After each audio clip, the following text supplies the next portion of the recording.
Atëherë mirëdita, data 20 gusht 2026, jemi në orë dhe mbasdites në lidhje me Petro Pradanin. Petro, mirëdita. Mirëdita, Vladimir.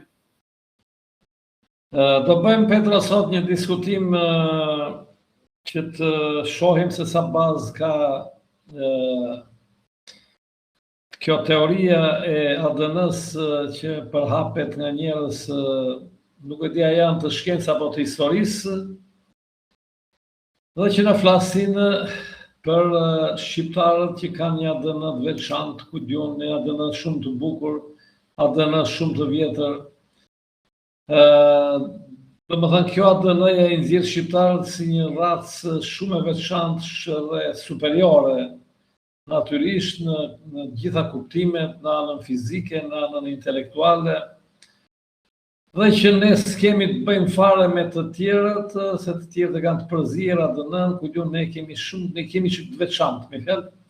Pasa kjo ka shkaktuar atë formën e Kafkës tonë, ku diun ato anë fizike që kanë Kafkën më të madhe, më shumë tru aty, më shumë zgjuarsi. Edhe ta diskutojmë me fjalë, si të parë me fjalë desha të them që ka njerëz, a e dim tani një pjesë e madhe që flasin për ADN, se çfarë është ADN-ja? Nga pikpamja shkencore, a kanë një minimum kulture, kur thonë ADN-ja, apo e kanë një fusin ADN dhe hajt? Si mendon, Petra? Faleminderit edhe një herë që ju më jepni mundësinë të diskutojmë së bashku tema të ndryshme dhe midis jush ndjekësve tuaj të kanalit që ju keni në Facebook dhe YouTube. Unë po flas nga përvoja ime si një individ dhe jo nga pozitat e një shkencëtari apo profesionalisti. Unë dua të them që për veten time unë kam bërë rreth 6 teste DNA, duke filluar me MyHeritage, 23andMe, Ancestry, My Family Tree DNA, YFU e tjera. Dhe gjatë këtyre 8 viteve të fundit unë jam përpjekur të kuptoj çfarë është shkenca gjenetike dhe pak a shumë të arri një konkluzion ose të nxjerr, si të thuash, disa konkluzione, jo një konkluzion të vetëm, mbi paraardhësit e mi gjenetik. Dhe dua të them se këto kompani, sepse shikoj që shumë persona bën një test DNA, ashtu quajtur DNA, dhe arrin një konkluzion që nuk e lot as topi, si thon fjalës.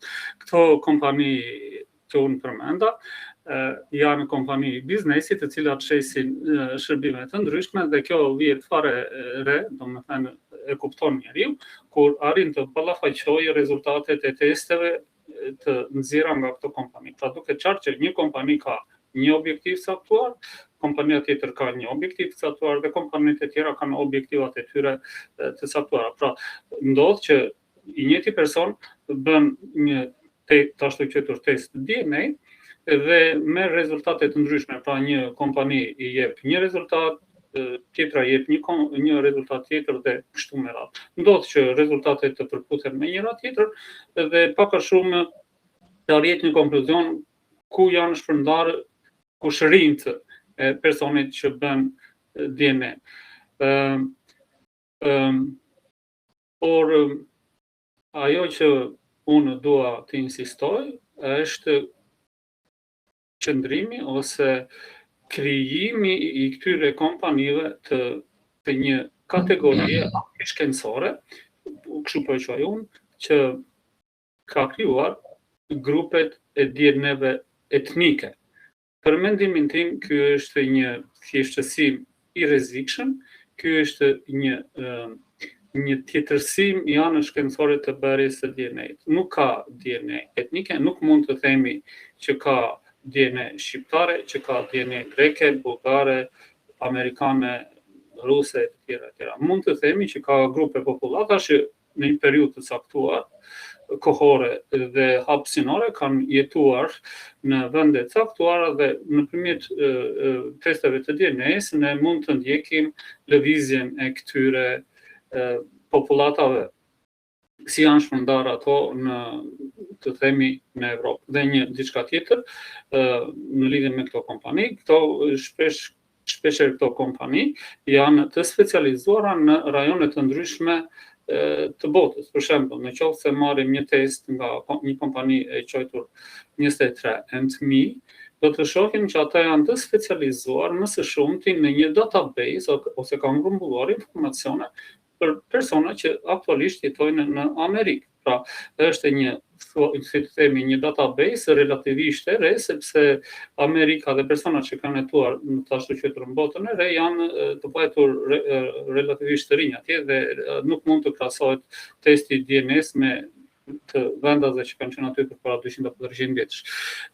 Kompani më serioze ose më saktë më afër të vërtetës për Evropën, në qoftë se unë do t'i sugjeronja dikujt të bënte një test DNA për të parë shtrirjen e të afër me ti në Evropë, unë do t'i sugjeronja MyHeritage. Tani, çfarë është kjo DNA, si kam kuptuar unë me një fjalë.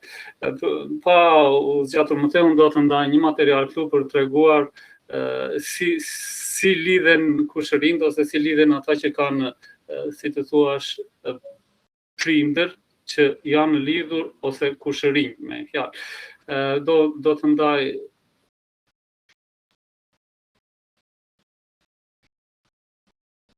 e shikoni Vladimir? Po. Okej. Unë siç e përmenda, këtu kemi një kompani 23andMe, është kompani shumë e dëgjuar, unë kam parë shumë shqiptar që kanë bërë testin 23andMe dhe është një pikë e mirë referimi për treguar çfarë do të thotë DNA. Pra, në qoftë se ne kemi për shembull dy vëllezër, ata ndajnë 100% kanë një, si të thuash, një DNA të ngjashme. Ndërsa prindi dhe fëmia ndajnë 50%, pra fëmia merr 50% nga mamaja, 50% nga babaja. Në qoftë se zbresim në gjyshrit e qytet, shkojmë 25%. Në qoftë se vëmë në kushërinë e parë 14%. Pra në qoftë se vëmë në kushërinë e dytë 1.6% dhe në qoftë se vëmë në kushëriri i pestë, të themi 120 apo 140 vjet të kaluara, ngjashmëria gjenetike është e papërfillshme, ajo që ka mbetur nga pra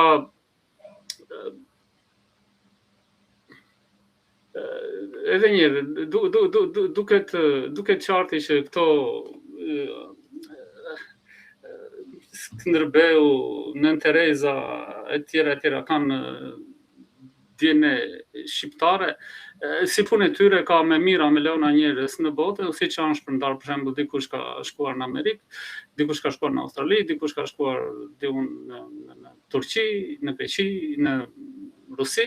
Pra këta njerëz kanë një ngjashmëri të vogël gjenetike e cila nuk mund të transformohet ose nuk mund të paraqitet si një ngjashmëri etnike, sepse në fund të fundit etnicitetet gjithmonë kanë qenë fenomene fluide dhe akoma më keq janë nacionalitetet të cilat janë krijime të relativisht shumë të reja, jo më shumë se 200 vjet të vjetra. Pra, ajo që ju thoni që dikush thotë që shiko, DNA e grekërve është kjo dhe DNA e grekërve e shqiptarëve është ajo,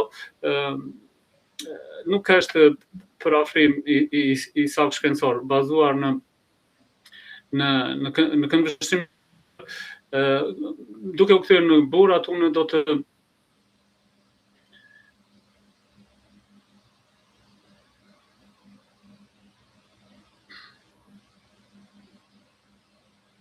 e shikoni Vladimir? Po.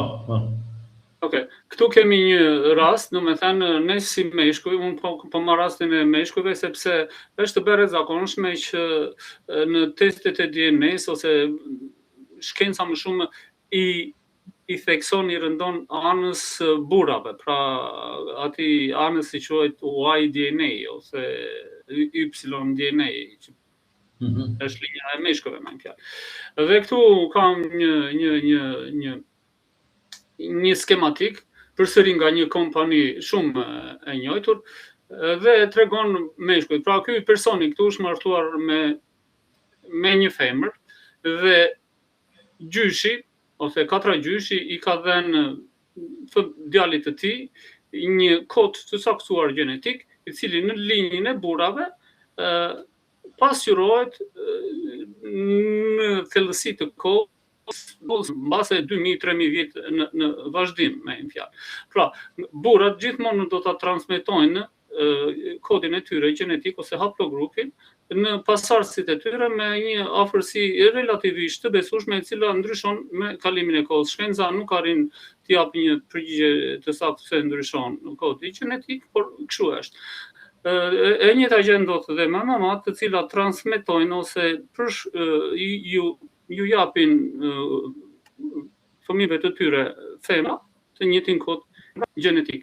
Pra, po kthehem tek shqiptarët. Po marr rastin e Skënderbeut, figurës shumë të debatuar, sepse ne përmendëm në një bisedë që kishim aty më përpara, në qoftë se bëhet një test DNA i nipit të tij, që është në Napoli, të cilën unë mezi e pres që të bëhet një test i tillë DNA për të parë shtrihjen hapësore dhe kohore të personave që mbajnë mbi emrin Skënderbek, ose si të thuash kanë qenë të njëjtit grup ose haplogrup gjenetik të Skënderbeut. Pra në qoftë se ne marrim nipin e Skënderbeut, atëherë do t'i binte që ky ishte Skënderbeu, ky ishte, të themi, Skënderbeu, djali i Skënderbeut dhe në fund nipi i Skënderbeut, i cili nuk u martua. Pra, Skënderbeu ishte martuar, djali i tij ishte martuar dhe nipi i Skënderbeut nuk ishte martuar. Duke bërë testin e DNA-s të këtij personi, ne do të shikojmë cila është linja gjenetike e burrave të Skënderbeut dhe në të njëjtën kohë, duke bërë testin gjenetik të këtij personi, ne do të gjenim kodin gjenetik të nënës së tij, me një fjalë, që është ky rasti këtu, me një fjalë.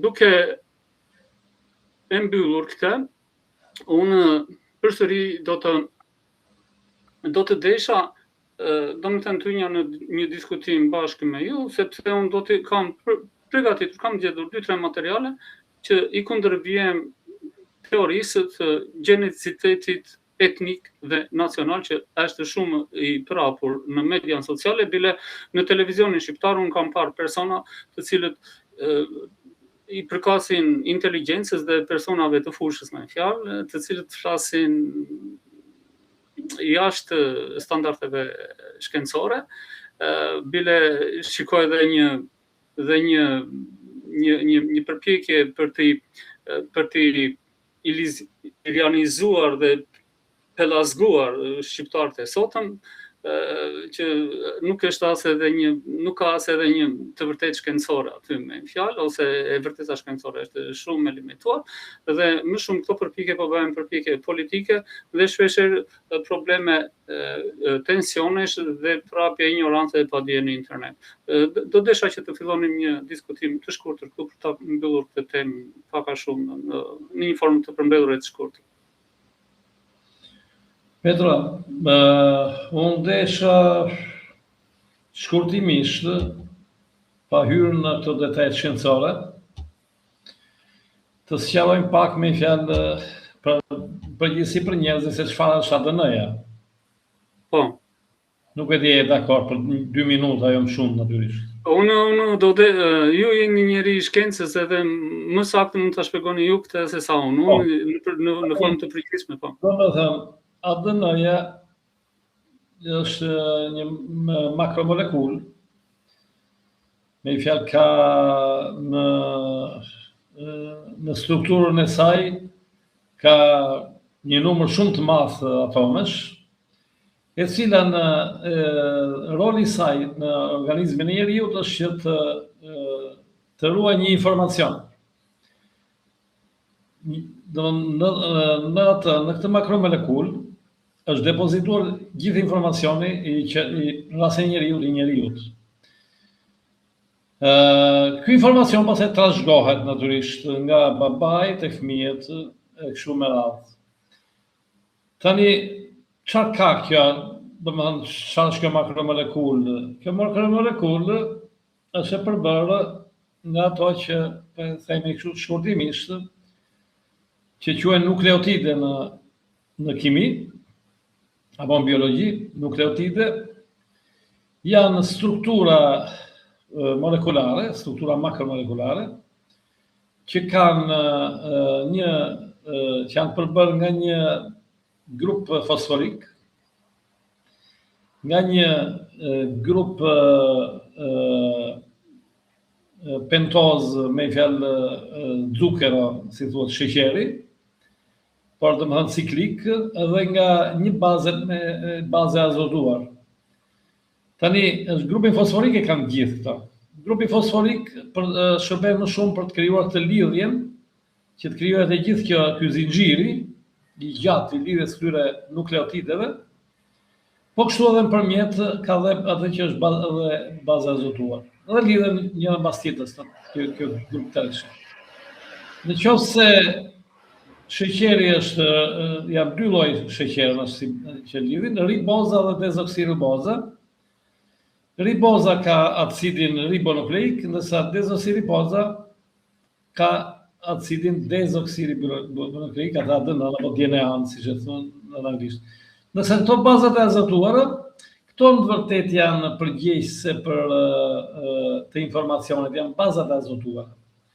Këto bazat e azotuara dhe këto janë komponime ciklike që kanë për bazë azotin natyrisht dhe ndahen në 4 pjesë: adenin, kanë 4 emra: adenina, guanina, citozina dhe uracili.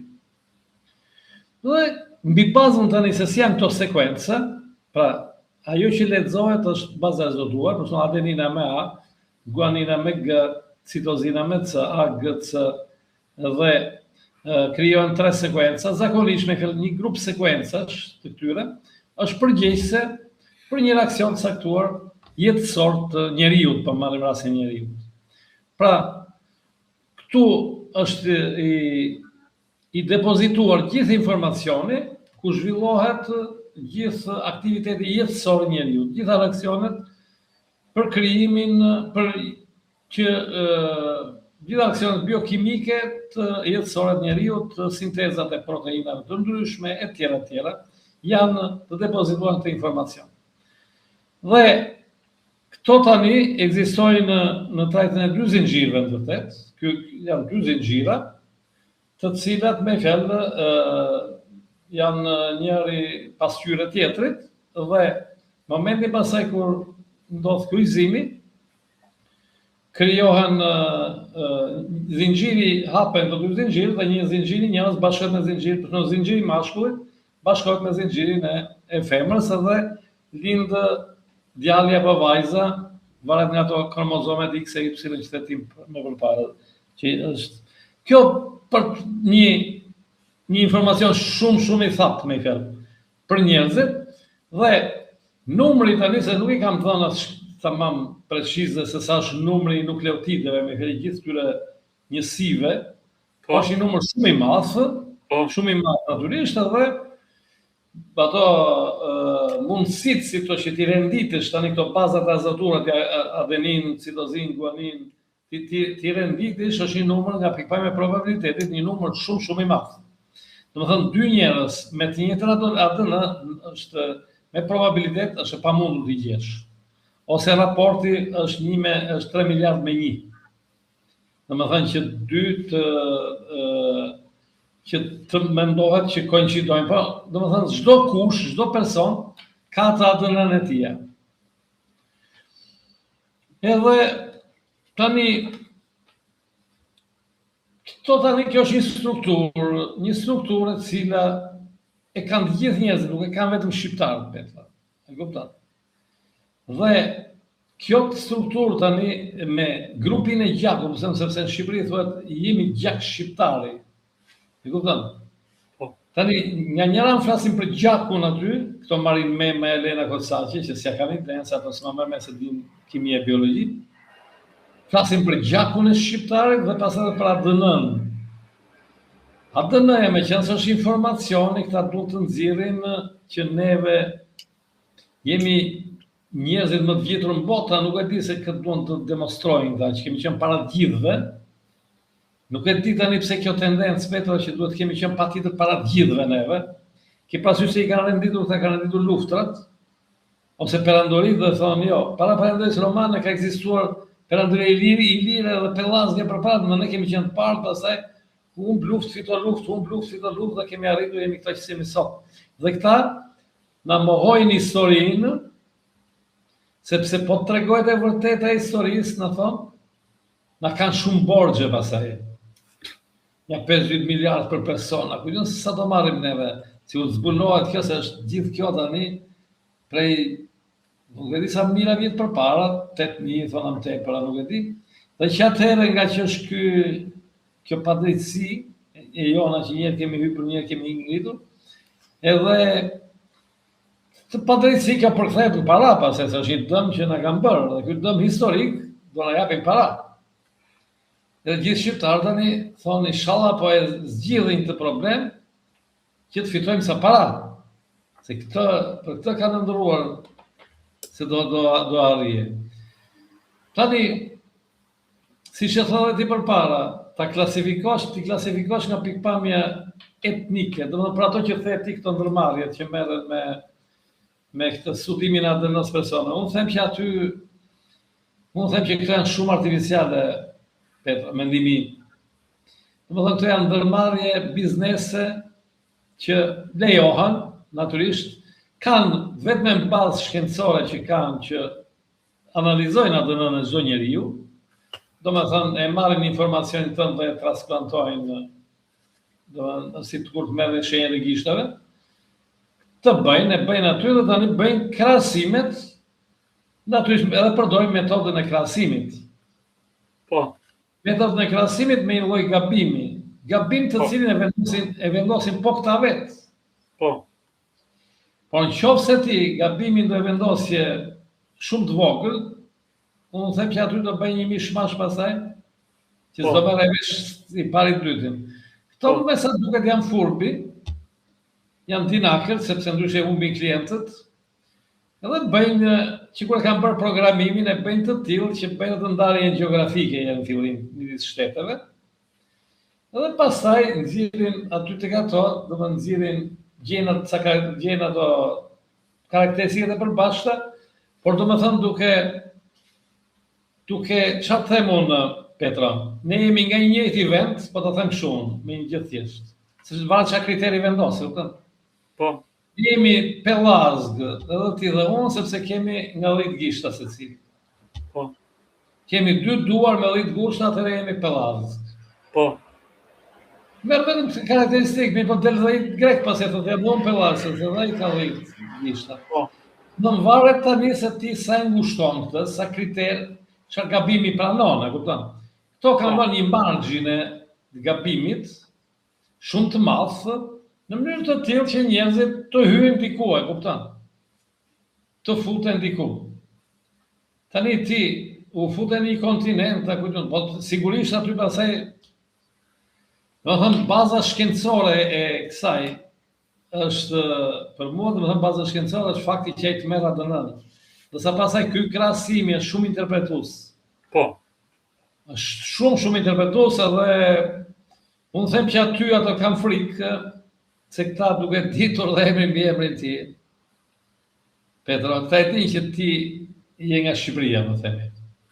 Ta kanë emrin Petro, por ta ka Vladimir Kosturi, ti i çon dhënat e tua dhe nga je. Dhe dëshira jote është të dalësh shqiptar, natyrisht.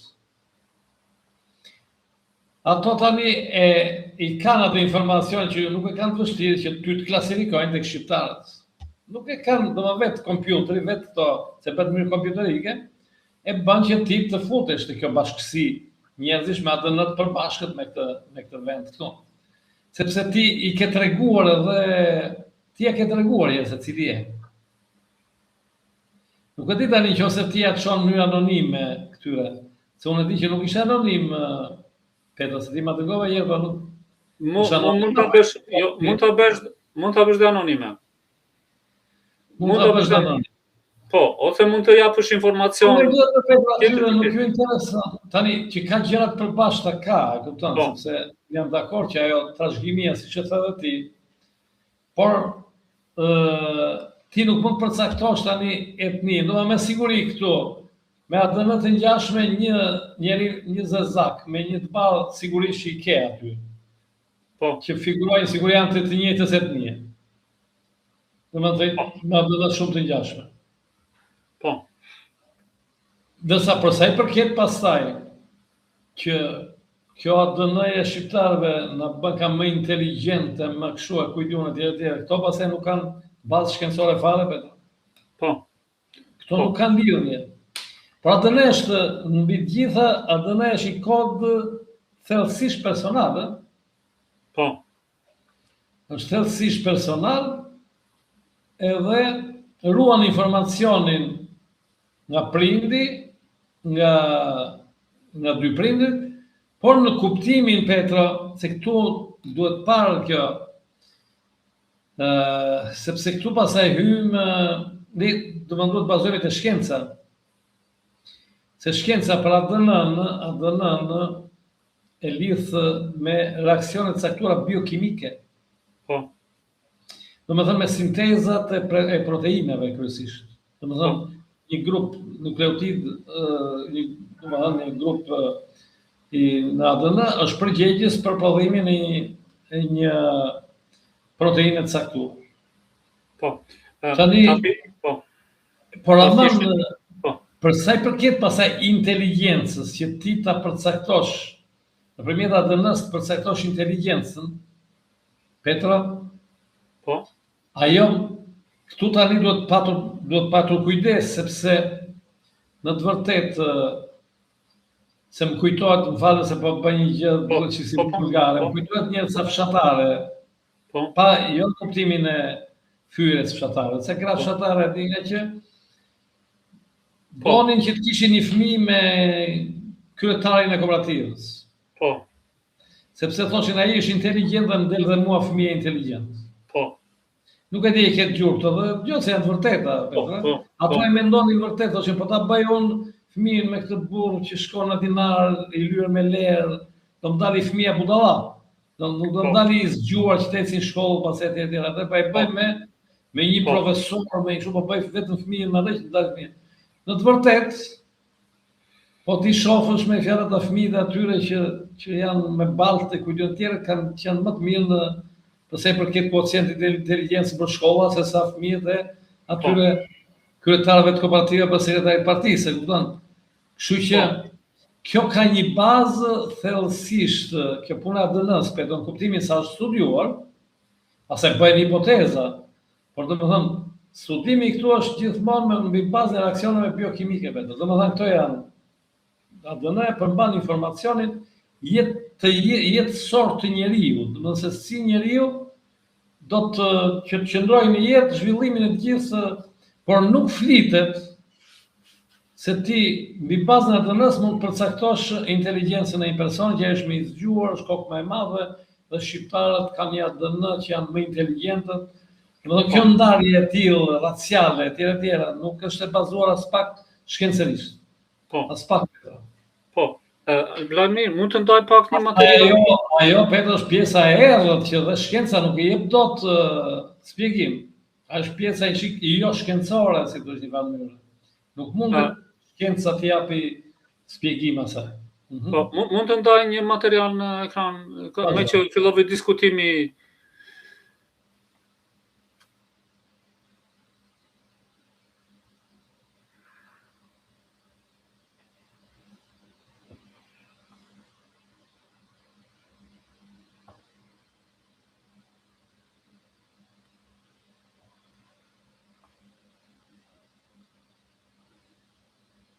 Vladimir, e shikoni? Harta, po. Oke, tani, për ta kthyer diskutimin në atë anën etniko-nacionaliste me fjalë, sepse këtu po bëhet, si të thuash, lufta mediatike, lufta në median sociale. Këtu kemi rezultatet të ndara në grupe gjenetike të Ballkanit, duke filluar që nga Rumania, gjithë Ballkani këtu. Dhe po të vëmë re, janë 2 grupe, Albania dhe Shqipëria dhe Greqia. Këto janë shumë të ngjashme, domethënë elementet përberës gjithmonë këtu flasim për meshkujt, nuk flasim për femrat. Studimi është bërë mbi linjë gjenetike të meshkujve që jetojnë në kohën moderne. Ne nuk kemi të dhëna kaq të thella dhe të studiuara për populatat antike. Të themi të gjejmë skelete të 3000 vjetëve të kaluar dhe të kenë bërë testet e DNA-s dhe të arrinë rezultate masive, me fjalë. Testimi i shtrave të skeleteve të vjetra është një fenomen shumë i rrallë, sepse në lashtësi shumë herë një pjesë e madhe e popullatave i dishnin ata të vdekurit, pra kufomat digjeshin dhe nuk ka mbetur gjurmë DNA. Pra, në qoftë se shikojmë gjenetikisht, burrat e Shqipërisë dhe të Greqisë i ngjajnë, por kjo nuk do të thotë që ata janë etnikisht të njëjtë ose nacionalist në anën nacionaliste të njëjtë. Pra, këtu nuk mund të themi që këta personat me blu, këtu që i përkasin, do me thënë, po marrim këtë me të verdhë, që është grupi më i haplogrupi më i përhapur midis shqiptarëve, me fjalë. Nuk mund të themi që dhe këta këtu janë grekë apo shqiptarë. Nuk mund të themi që këta janë shqiptarë dhe nuk mund të themi që këta janë grekë, nëse kthehemi në fenomenin kur nuk ekzistonin shtetet, dhe koncepti i etnicitetit ishte shumë fluid, nuk ishte i njëjtë me konceptin që kemi ne për etnicitetin dhe nacionalitetin modern. Pra, nuk mund të thuhet kursesi që këta persona këtu dhe këta persona këtu dhe këta persona këtu i përkisnin të njëjtit etnicitet sepse janë antarë të njëjtit grup gjenetik. Është një gabim jashtëzakonisht i madh. Për mendimin tim, këto gjëra bëhen, si të thuash, përprapjen jo të dijes, po të ignorancës dhe janë materiale keqdashëse për, si të thuash, populatat që ekzistojnë, që jetojnë sot në Ballkan. Pra, ne nuk duhet kursesi të ngatrojmë linjën gjenetike me linjën e mendimit, me linjën e traditave, me linjën e historisë të së kaluarës. Pra, njerëzit mund të jenë të ndryshëm gjenetikisht dhe të përkasin të njëjtit grupi etnik dhe e kundërta, me fjalë. Kjo do të ndodhë dhe duke për ta luftuar këtë, me fjalë, po i kthehem një rasti të një grupi gjenetik që shumë i përhapur në zonat ku sot jetojnë grek dhe shqiptar, pra në zonat ku janë krijuar shtetet moderne të Shqipërisë dhe të Greqisë. Po të kthehemi mbrapa në kohë, të themi 2000 vjet kaluar, kur ekzistonte perandoria romake, nuk ishte kufi shtetëror, etnicitetet ishin fluide dhe shpeshherë dhe populatat vetë, domethënë ishin populata gjysmë nomade që një pjesë të vitit e jetonin në një vend dhe pjesën tjetër të vitit e jetonin në një vend tjetër, sidomos populata që merreshin me blegtori. Dhe këtu dua të ndaj një shkurtimisht një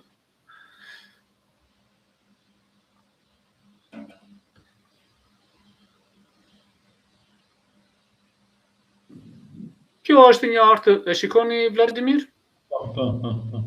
Kjo është grupi E dhe 13 është grupi, haplogrupi, gjysmëgrupi, domethënë i burrave shqiptar më i përhapur në popullata shqiptare dhe nëse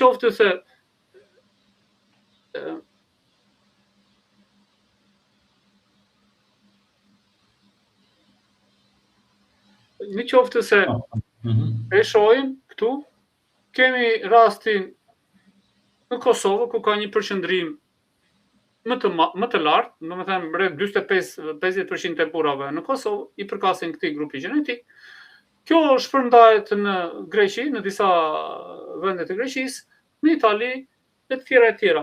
Por, në qoftë se shkojmë mbrapa në kohë, personi që është një person i dëgjuar në shkencën gjenetike, i ka shkruar disa libra, thotë që është shumë interesante këtu me fjalë, thotë që thotë ky grupi e 13 mund të shpërndarë në kohën e periudhës neolitike në Kaukaz, në Mesopotami, në Iran, mund të mos ketë qenë në Siri, me pak o gjë mund të ketë qenë në Siri, ka dhe në Kurdistan, thotë, në Asiri dhe në Kurdistan. Pra, megjithatë thotë, kurdët e sotëm nuk janë të njëjtë me kurdët që kanë jetuar 2000 vjet të kaluara, sepse ka mundësi thotë që në atë vet ku sot jetojnë në kurdët, dikur të ketë shkuar ky grupi e 13 që është grupi më masiv midis burrave shqiptar. Pra, mund të thotë që mund të jenë grupe nga thraka, të cilët kanë gjatë kohës kanë zbritur në atë zona ose nga Rumania e sotme ose nga Bullgaria. Edhe mund të jenë grupe që janë të lidhura me thraket. Por, në të njëjtën kohë, thotë që në Spanjë është gjetur shembulli më i vjetër historik i këtij grupi. Pra, pavarësisht se sot ne shohim një përqendrim në Kosovë, vjetërsia e këtij haplogrupi shkon 7000 vjet mbrapa dhe është gjetur në Spanjë, pavarësisht se sot në Spanjë ka më pak burra që i përkasin këtij grupi gjenetik. Pra, çfarë na tregon një test gjenetik, na tregon kur ka lindur, ku mendohet të ketë lindur ky grup gjenetik, si shpërndar në hapësirë dhe në kohë, dhe ku sot në kohën moderne ne kemi një përqendrim të lartë të këtij haplogrupi, fenomen ky i cili mund të kenë ndodhur në shoqëro të mbyllura, në ambiente të cilat nuk kanë patur shumë marrëdhënie me botën e jashtme dhe si të thuash aty është rritur përqendrimi i këtyre burrave. Por në asnjë lloj mënyre nuk mund të themi se ky grup është si të thuash ADN-ja e spanjollëve, ADN-ja e grekëve, e italianëve apo e shqiptarëve. Mund të themi që këta njerëz ndahen në një DNA të ngjashme, por në asnjë lloj forme dhe mënyre ata nuk i ngjajnë në mënyrës së mendimit, në historisë së skaluarës me fjalë e tjera. Pra, përfundimisht unë jam kundër grupimit të DNA-së në baza etnike. Natyrisht ka një lloj grupimi si quhet aty me formulat matematikore dhe me studimin e arkeologjisë, me studimet e shkencës sociologjike e tjera, lindin këto grupime, por në asnjë lloj mënyre nuk mund të themi që këto janë DNA etnik.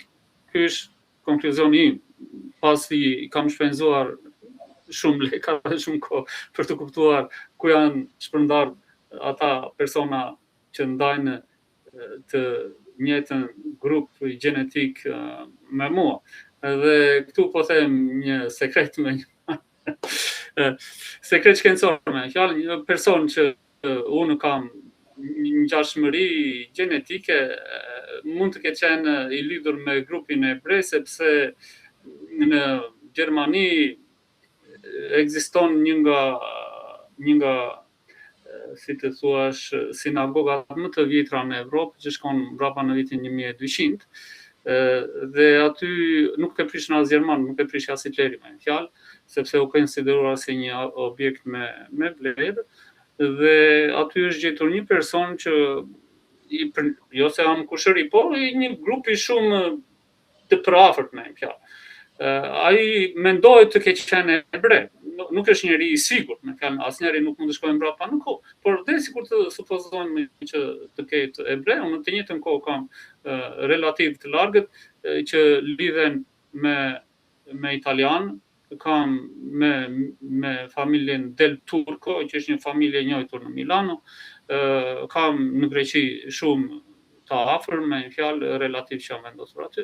Pra, unë personalisht burrat që nga unë rrjedh kanë qenë të shpërndar në shumë vende të Evropës dhe kryesisht në ato zona ku pak a shumë unë e kam pritur të ketë erdhur grupi im gjenetik, ndërsa nga ana e nenës, nga ana e mamas, unë I përkas një grupi slavik që kryesisht është krijuar atje ku është Çekia dhe Slovakia, rreth 2700 vjet të kaluara dhe rreth këtij grupi ka një database të madhe, domethënë është e provuar, I zbritur kryesisht në zonat ku sot është Maqedonia e Veriut dhe Greqia. Kryesisht në Greqi nga ana por kanë zbritur tonë, nuk e di, domethënë me zbritjen e slavëve, me lëvizjet e ndryshme, siç lëviznin njerëzit, luftra, epidemie të tjera. Por ngjashmëria ime gjenetike në kuptimin etnik, kushërinë e mi më të afërt janë I përkasin popullatave që sot jetojnë në Greqi. Pra, unë nuk mund të them se çfarë gjuhë kanë folur ata 500 apo 800 vjet të kaluara, unë nuk mund të them si e ndjenin veten ata 500 apo 1500 vjet të kaluara, unë mund të them me një saktësi të madhe çfarë kanë thënë, si kanë ndjerë dhe ku janë vendosur paraardhësit e mi rreth 120-150 vjet të kaluara. Në thellë në kokë, unë nuk mund të shkoj, sepse nuk mund të them si ndjeheshin ata në kohën kur nuk ekzistonin shtetet nacionale. Mund të them që ata mund të ndjeheshin të krishterë greko-ortodoks bizantin, por kjo nuk është lloj etniciteti, kjo është një lloj grupimi bazuar në fe dhe në një formë organizimi kryesisht përsëritë bazuar në fe. Pra, feja nuk është një tregues I saktë, me fjalë se nëse dikush e ndron fen, atëherë nuk do të thotë që ai ndron çdo gjë me fjalë. Pra është ajo që thotë është një kalkulim shumë I komplikuar, një kalkulim shumë I stisur me fjalë dhe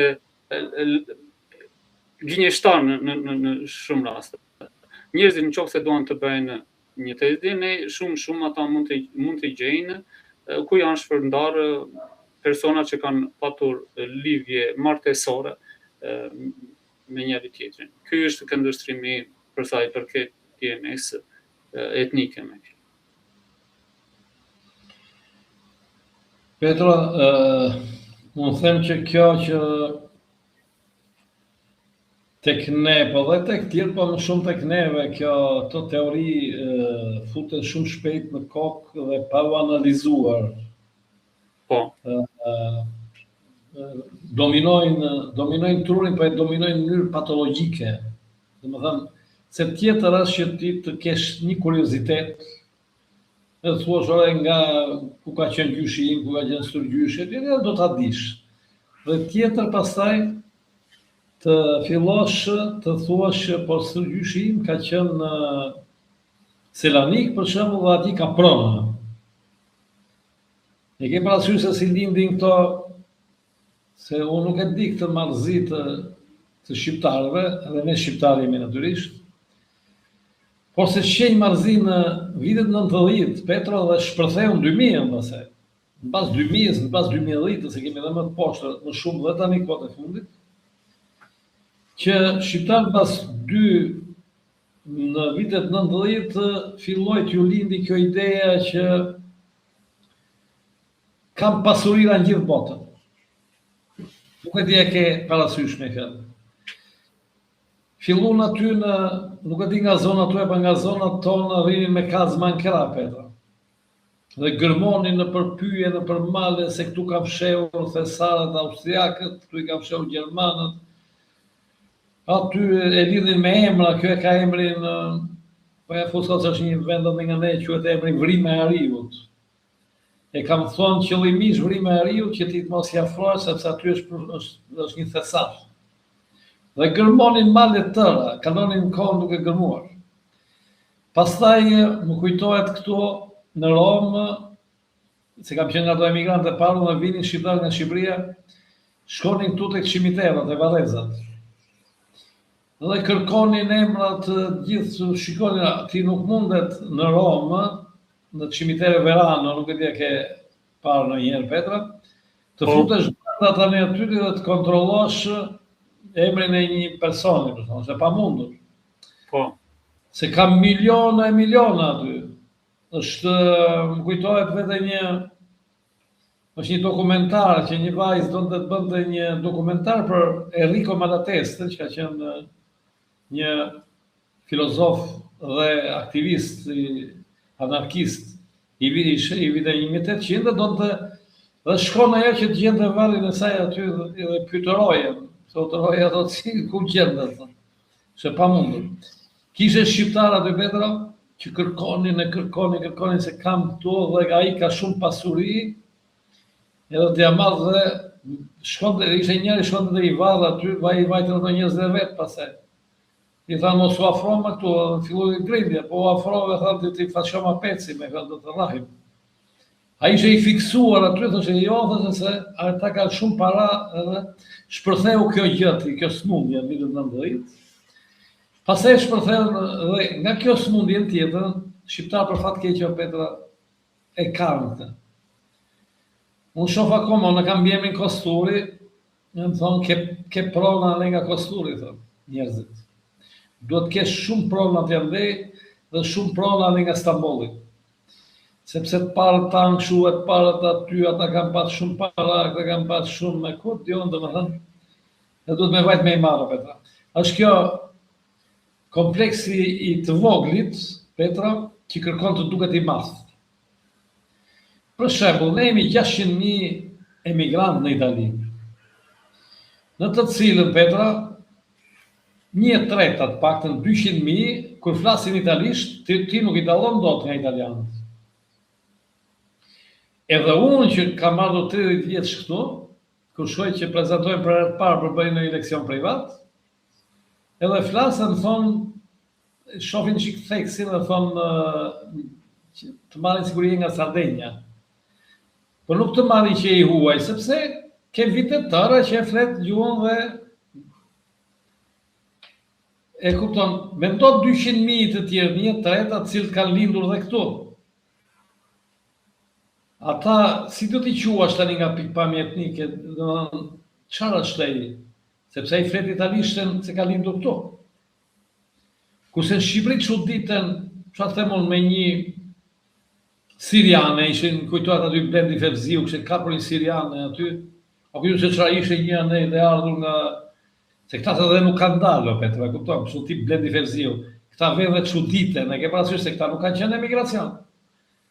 Ta shkojnë, thotë, shif kjo këtu, thotë si është të habitën dhe ju tregojnë çuditëra aty në Shqipëri.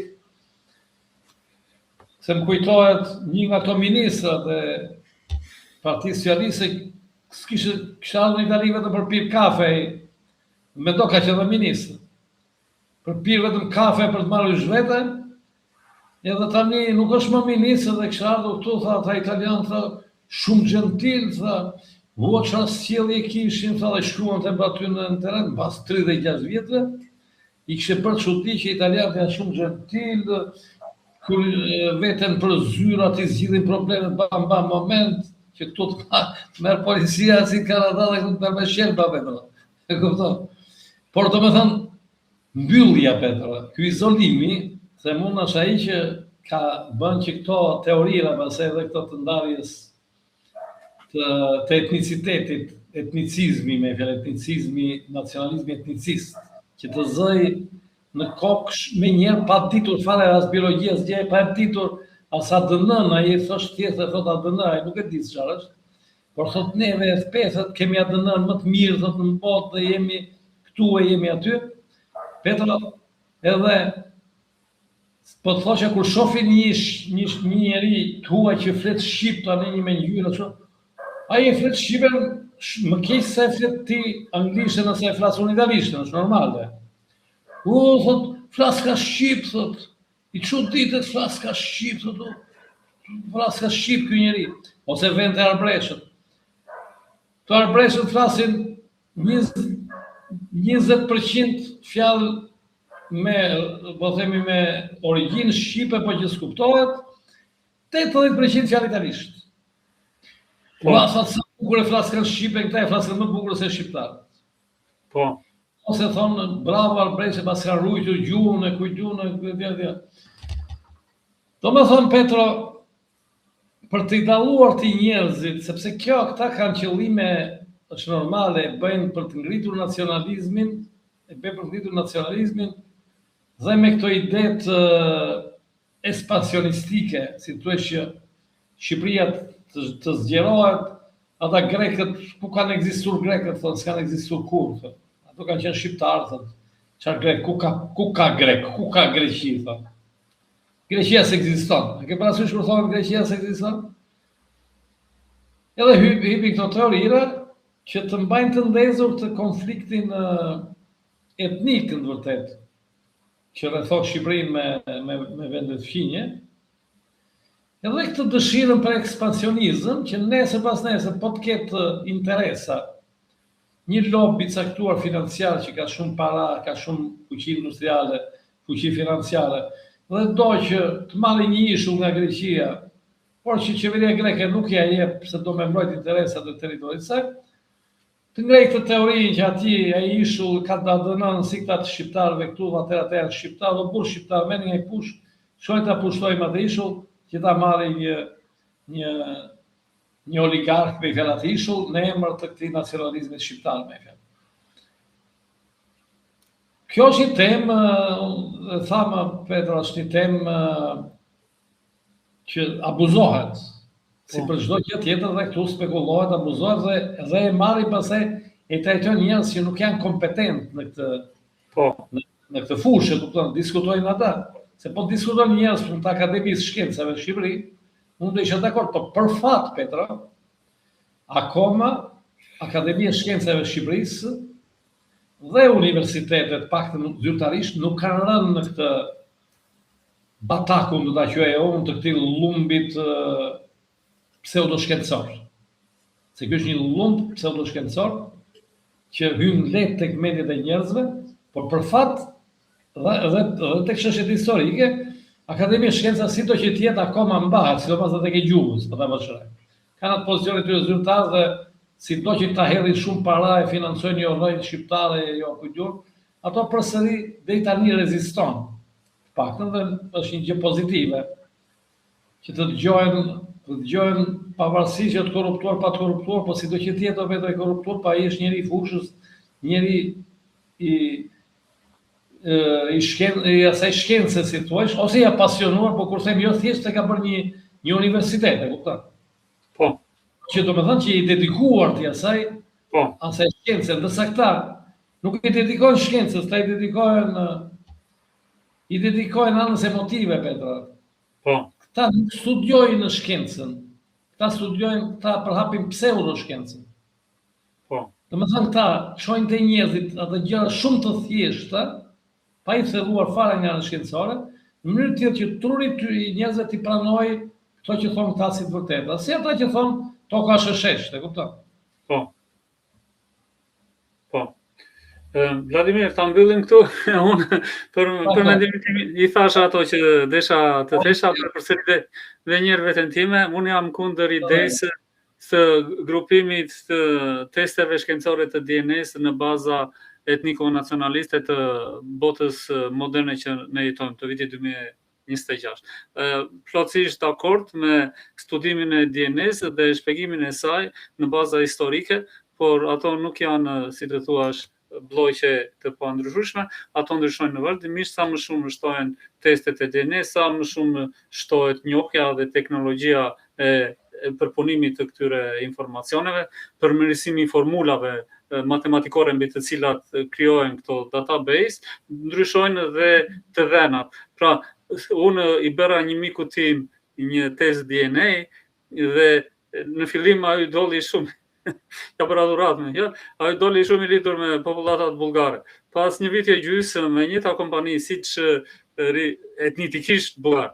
Mbas ndonjë viti e gjysmë siç ishte krijuar një database më e avancuar, më e përpunuar, I ndryshoi etniciteti. Pra, unë kam parë vetë me sytë e mi që këto kompanitë shpeshherë janë kompani të cilat bëjnë biznes, shesin diçka të cilën ti duhet ta blesh. Dhe më e bukura në këto kompani disa nga prej tyre kanë filluar turizmin në bazë DNA.